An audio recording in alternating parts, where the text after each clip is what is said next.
Good Morning Business, Business Today. Et c'est une date importante aujourd'hui dans le dossier Casino. Le tribunal de commerce de Paris examine le plan de sauvegarde accéléré en cours pour les différentes sociétés du groupe. Bonjour Nathalie Devienne, vous êtes la porte-parole de l'intersyndicale du groupe Casino. Étape cruciale dans la restructuration. Vous, ce plan qui est présenté aujourd'hui, qui va être a priori accepté, vous avez dit il ne me convient pas. Qu'est-ce qui ne va pas fondamentalement dedans ? Mais écoutez, déjà merci de me recevoir au niveau de votre chaîne. Ce qui ne nous convient pas, c'est que depuis le début, ce plan de sauvegarde accéléré ne tient pas compte du volet social.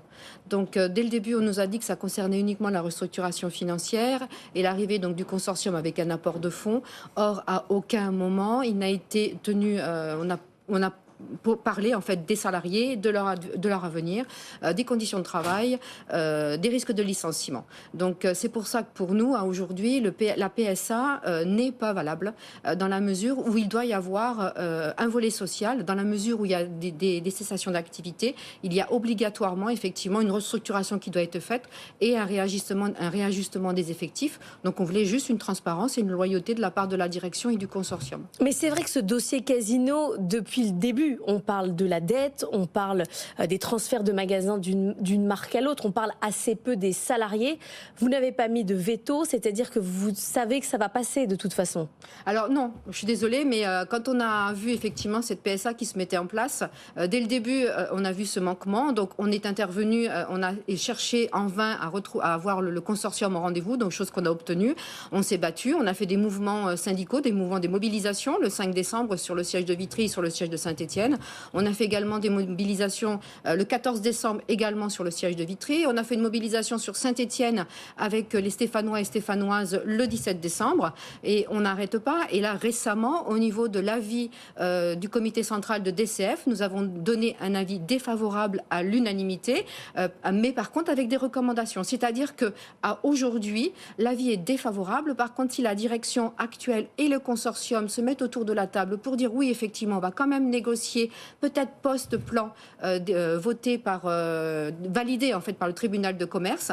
S'il nous dit oui, ok, on va négocier sur des indemnités supralégales, oui, on va négocier sur des PDV, oui. Là, vous direz, alors dans ces cas-là, on n'ira pas sur un recours judiciaire, on n'ira pas sur des engagements civils ou pénals, mais il faut qu'ils se remettent autour de la table. Donc oui, avis défavorable à l'unanimité. Par contre, la porte est toujours ouverte. Donc on a encore un petit peu de temps qui reviennent auprès de nous pour au moins tenir compte des collègues qui ont travaillé depuis des années et des années. Est-ce que vous savez précisément qui va rester dans tel magasin, qui va être transféré dans une autre marque ? Est-ce qu'il y a, c'est toujours comme ça, mais des groupes en fonction des salariés, de là où ils vont aller ? Alors, si vous parlez des effectifs, en fait, il y a plusieurs. Vous avez une partie des effectifs qui sont cédés donc à Intermarché, donc qui partent dans les magasins Intermarché. Vous avez une partie des effectifs qui partent avec l'enseigne Auchan. Vous avez une partie des effectifs qui partent chez Carrefour, tout simplement parce que Intermarché, les magasins sur lesquels il s'était positionné, il y en a 26, au final ne l'intéressent pas beaucoup. Donc Carrefour s'est porté garant pour reprendre ces magasins. Et après, il y a 26 magasins qui n'ont absolument pas de repreneur. Donc là, en termes de licenciement, ça correspond quand même à 1200 personnes qui aujourd'hui n'ont pas d'emploi. On ne sait pas ce qu'ils vont devenir. Et ensuite, vous avez les conséquences post, c'est-à-dire les conséquences qu'il y a sur le back-office. Vous avez donc les sièges de Saint-Étienne, effectivement, avec des effectifs très nombreux, plus de 1000 également qui peuvent être concernés par des licenciements. Vous avez également la logistique. Et aujourd'hui, il n'y a que 2 entrepôts qui sont repris soit par Auchan, soit par Intermarché. Et tous les autres, il n'y a que des informations consultations. Il n'y a pas de visibilité. En fait, ce projet Casino, c'est que les membres du comité central et l'intersyndicale qui le soutient, nous n'avons pas eu d'informations avant la presse ou avant le tribunal. Donc ça, c'est ça qui vraiment nous a... Mais ce qui fait que vous, en plus, en tant qu'intersyndical, vous avez des interlocuteurs très différents pour des cas de salariés qui n'ont rien à voir en fonction des repreneurs. J'ai pas compris votre question. Mais c'est-à-dire que vous, pour avoir une vision claire syndicale de où vont vos salariés, vous êtes face à des interlocuteurs différents, avec des salariés qui eux-mêmes sont dans des cas très différents. C'est ça. Nous avons en fait, sur le dossier Casino, c'est une strate de procédure. Vous avez la procédure de sauvegarde accélérée. Vous avez la procédure pour la cession des magasins. Chez DCF, vous avez la procédure pour la restructuration d'Isidis. Donc c'est un cumul de procédures. Et effectivement, il y a plusieurs interlocuteurs interlocuteurs. Vous avez Intermarché, vous avez Auchan, vous avez Carrefour.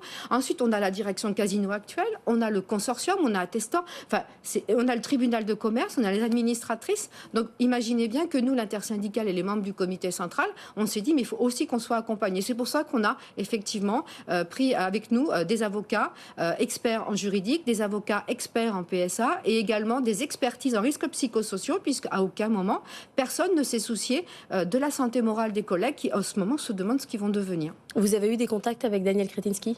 Pas du tout. Toujours pas. Et c'est pas faute d'avoir demandé effectivement sa venue. La seule personne qu'on a réussi à joindre et qui participe également au comité central, c'est Monsieur Palazzi.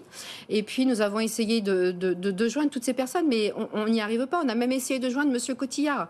Si vous voulez, notre grosse inquiétude, Intermarché, c'est que les magasins qui partent à Intermarché, en termes d'acquis sociaux, ils sont très rapidement rattrapés par la CCN. À aucun moment, la CCN, la Convention collective nationale, c'est-à-dire le basique du droit. Pendant 15 mois, quand vous êtes transféré dans une société, Intermarché devrait respecter les accords Casino pendant 15 mois. Eh bien, écoutez, dès le transfert des magasins, il ne respecte absolument rien. Bon, on suit ce dossier de près. Merci beaucoup, Nathalie Devienne, d'être venue sur l'antenne de BFM Business, porte-parole de l'intersyndicale du groupe Casino.